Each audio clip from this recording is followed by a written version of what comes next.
सभी को प्रेम सहित जय श्री राम, जय श्री राम, जय जय श्री राम। प्राचीन श्री पंचमुखी हनुमान मंदिर हल्द्री की ओर से मैं विशाल शर्मा आप सभी का स्वागत करता हूं हमारे YouTube चैनल सनातनी विशाल शर्मा। आज आप सभी के बीच में लेकर के आया हूं मैं सफला एकादशी व्रत कथा। आज हम बात करेंगे सफला एकादशी व्रत कथा के बारे में। तो आइए प्रारंभ करते हैं कि एक समय की बात है, भगवान श्री कृष्ण जी और युधिष्ठिर जी आपस में वार्ता कर रहे थे। तो भगवान श्री कृष्ण जी युधिष्ठिर को कहने लगे कि हे युधिष्ठिर, सब व्रतों में एकादशी व्रत मुझे बहुत अधिक प्रिय है। युधिष्ठिर ने कहा कि हे प्रभु, सब व्रतों में आपको एकादशी व्रत प्रिय है। भगवान कृष्ण ने कहा कि दान, तप, पूजा पाठ इत्यादि से जो प्रसन्न होता हूं, उतनी ही प्रसन्नता मुझे मात्र एकादशी के व्रत से होती है।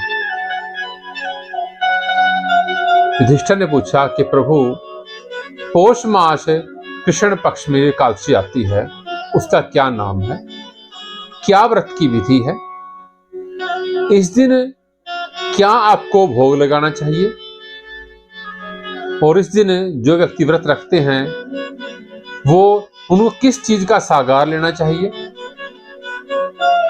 और अगले दिन व्रत के पालना का क्या समय है, सब कुछ मुझे विस्तार से बताएं।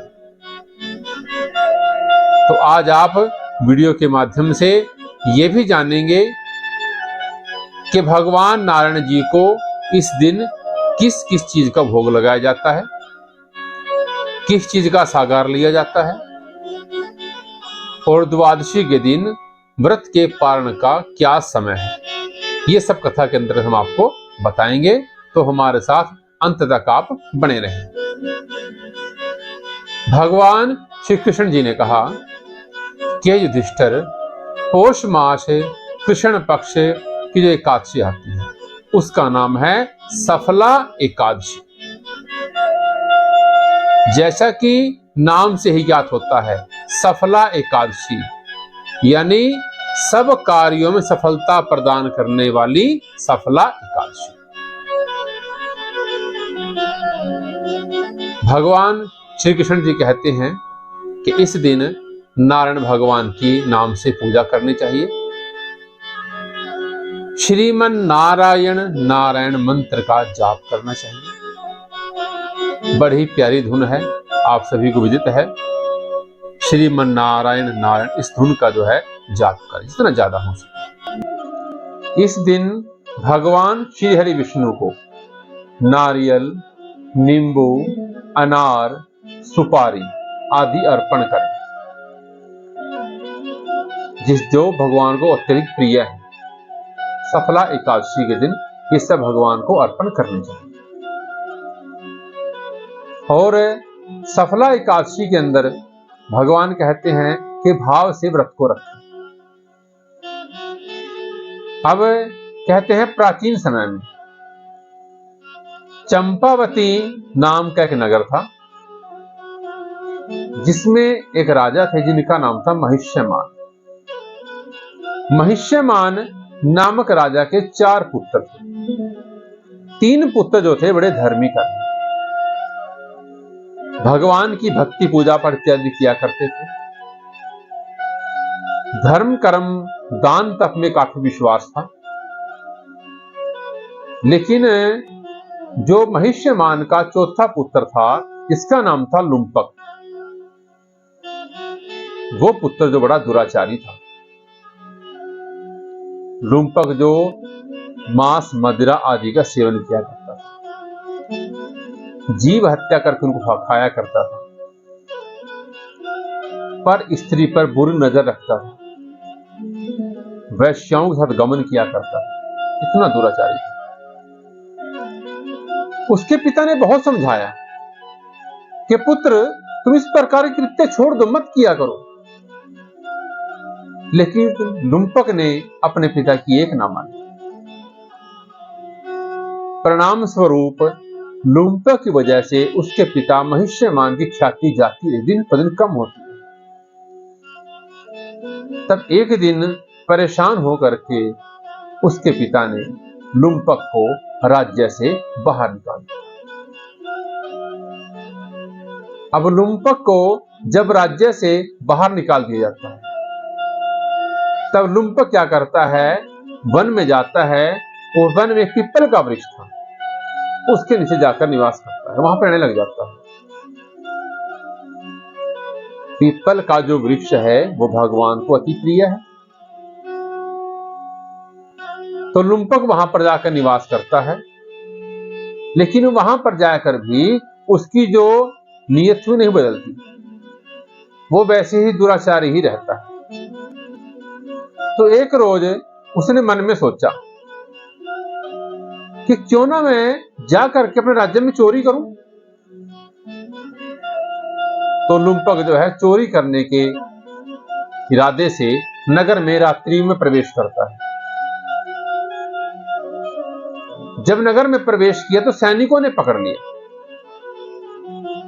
सैनिकों ने पकड़ करके बहुत अत्याचार किए, लुम्पक की बहुत ज्यादा मार पिटाई की और इतने अत्याचार किए कि लुम्पक के वस्त्र भी उतार दिए। अब लुम्पक जो था अकेली अपनी लंगोटी में भागकर वहां से उसी पीपल के वृक्ष के नीचे आकर के बैठ जाता है। अब वहां पर आकर के बैठता है और वहां पर बैठता है तो रात्रि का समय था, हिमगिरी पर्वत से ठंडी ठंडी हवाएं आती हैं,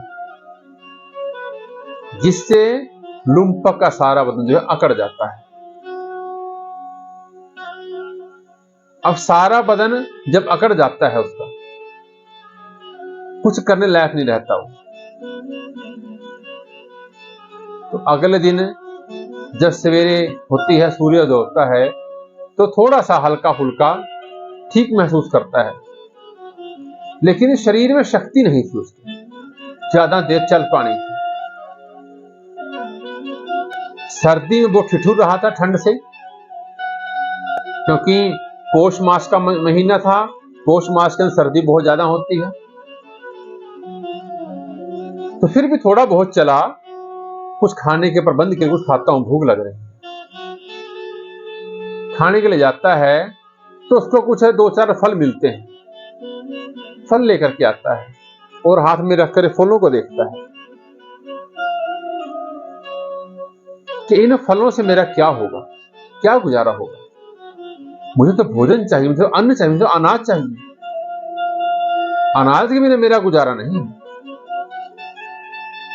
हाँ, फल भगवान को प्रिय है और सुना है पीपल वृक्ष भगवान को प्रिय है। पता नहीं किस कारण से मैं पीपल के नीचे बैठा हूं। यदि ये फल भी भगवान को प्रिय है और पीपल भी भगवान को प्रिय है, चलो ये फल मैं पीपल को अर्पण कर देता हूं।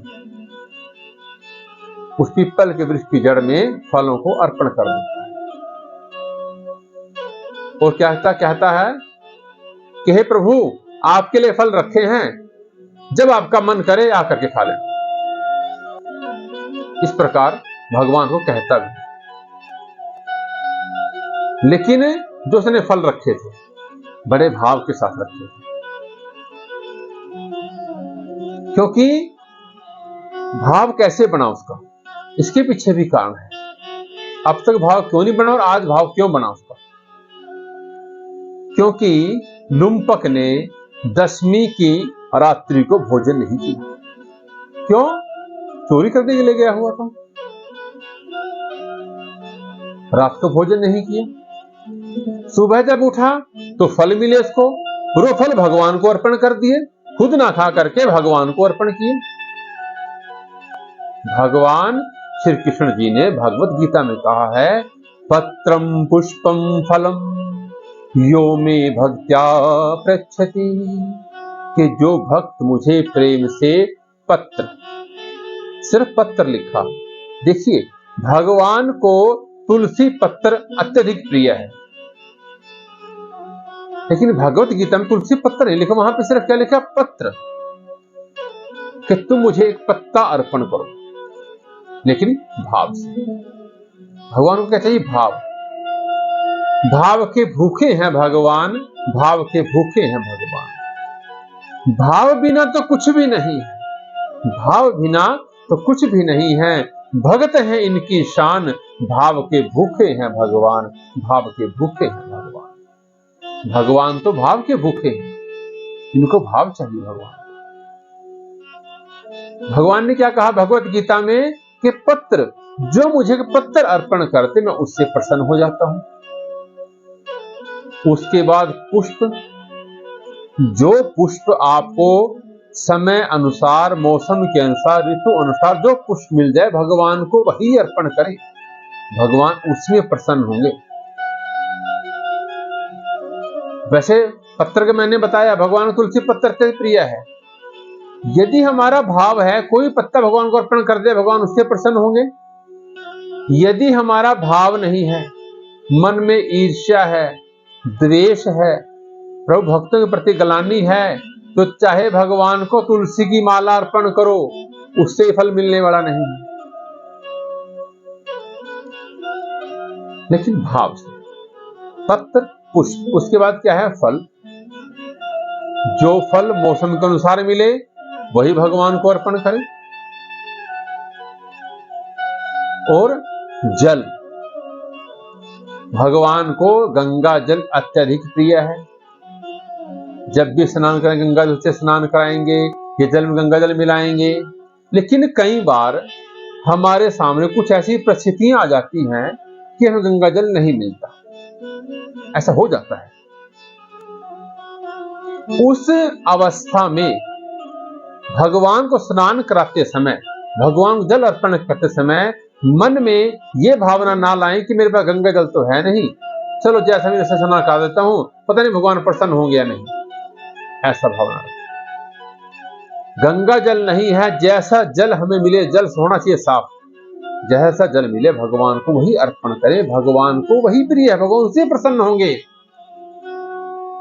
ये भगवत गीता में लिखा है, मैंने क्या अपनी तरफ से, भगवत गीता में लिखा हुआ ये कि भाव से जो मुझे अर्पण करता है, मैं भाव से उनकी वस्तु को ग्रहण करता हूं। अब उस लुम्पक ने जो है भाव से फल अर्पण किए और भगवान को बोला, प्रभु जैसे समय मिले फल आकर के खा लेना। और उसके बाद पूरा दिन बीत जाता है, उसका शाम हो जाती है, तब तक शरीर में शक्ति नहीं आती, तब तक कि कुछ उठ करे, कुछ बाहर अन्न का भोजन की व्यवस्था करे। तब लुम्पक ने क्या सोचा कि प्रभु मेरा शरीर चलने लायक अब नहीं रहा और फल खा के मेरा गुजारा नहीं होता, अब तो मेरी यही प्रार्थना है कि अब मुझे मृत्यु प्राप्त हो जाए। यह प्रार्थना करता है और क्या पुकार लगाता है? हे नारायण, हे नारायण, हे श्री हरि नारायण। क्योंकि सफला एकादशी के दिन नारायण भगवान की पूजा करनी चाहिए, अर्थात भगवान श्री हरि की नारायण नाम से पूजा की। अब उसने बार बार नारायण मंत्र का जाप किया, हे नारायण, श्री हरि नारायण, लक्ष्मी नारायण, हे प्रभु नारायण, मैं मृत्यु चाहता हूं, मुझे मृत्यु प्रदान करो, बार बार ही चाहता हूं। और पूरी रात नारायण नारायण नारायण नारायण नाम के संकीर्तन में गुजार देता है, अर्थात पूरी रात कीर्तन हो जाता है। कहते हैं कि अग्नि जब प्रज्वलित हो रही होती है, यदि हमारा हाथ या कोई शरीर का अंग, कोई वस्तु उसके अंदर जात जानबूझ कर जले या अनजान पड़े में छू जाए तो अग्नि जलाती है, यह अग्नि का स्वभाव है। या विद्युत करंट जो तार के अंदर दौड़ता है, उस करंट को अनजाने में हमारा हाथ लग जाए या जानबूझकर हम लगाएं तो करंट लगेगा। भगवान कहते उसी प्रकार व्रत हैं, दान है, तप है, पूजा है, पाठ है। अब लुम्पक ने दशमी की रात्रि को भोजन नहीं किया, एकादशी को भी भोजन नहीं किया, पूरा दिन ऐसे ही निराहार निकाल दिया, कोई आहार भी नहीं लिया, और रात को संकीर्तन किया भगवान के नाम का, नारायण जी के नाम का। इस पूरी व्रत की प्रिय प्रक्रिया से भगवान प्रसन्न हो जाते हैं, और जब भगवान प्रसन्न हुए, अगले दिन सूर्योदय का समय हुआ। जब सूर्योदय होता है तो एक अश्व आकाश मार्ग से लुम्पक के सामने आकर के खड़ा हो जाता है। लुम्पक उस अश्व को बड़ी हैरानी से देखता है, देख ही रहा होता है, तभी आकाशवाणी होती है कि हे लुम्पक, मैं तेरे व्रत से बहुत प्रसन्न हूं। लुम्पक कहने लगे, आप कौन और कैसे प्रसन्न, मैंने कौन सा व्रत रखा? आकाशवाणी से दोबारा आवाज आती है, हे लुम्पक, तुमने सफला एकादशी का व्रत किया है, जिससे सारे कार्य सफल हो जाते हैं। दशमी की रात्रि को तुमने कुछ नहीं खाया, एकादशी को पूरा दिन तुमने कुछ नहीं खाया, निराहार व्रत किया तुमने एक जल भी नहीं ग्रहण किया। रात्रि में पूरी रात्रि नारायण श्री हरि नारायण का तुमने संकीर्तन किया। इस सारी पूजा और सारे भाव से मैं अति प्रसन्न हूं। जो फल तुम्हें, 2-4 फल तुम्हें मिले, वो फल भी तुमने मुझे अर्पण कर दिए, उसमें से कुछ भी नहीं खाया, मैं बड़ा प्रसन्न हूं। आज से तुम्हारा भाग्य बदलता है, तुम अपने नगर, अपने राज्य वापस जाओ। उस व्रत के प्रभाव से उसका भाग्य बदलता है, उसकी नीयत बदलती है, और लुम्पक अश्व के ऊपर सवार होकर के अपने राज्य, अपने पिताजी के पास जाता है, और जाकर के पिताजी को नमस्कार करते हुए चरण वंदना करता है। जैसे चरण वंदना करते के पिता कहते हैं, अरे लुम्पक, ये क्या?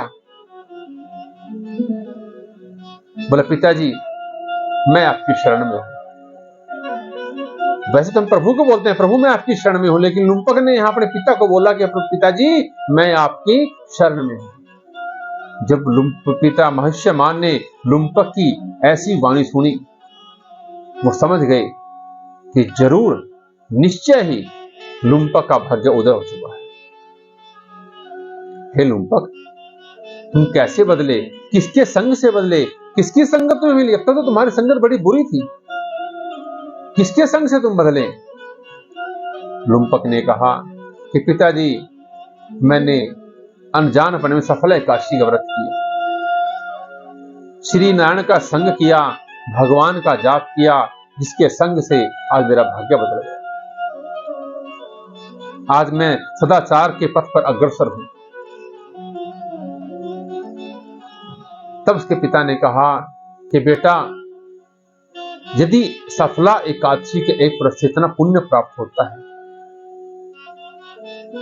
तो मैं भी भगवान की तपस्या करूंगा। जो पुत्र दुराचारी था, वो सदाचारी बना, और उस पुत्र से प्रेरित होकर के पिता जो है वन में तपस्या करने जाता है, और सारा राज्य लुम्पक को सौंप देता है।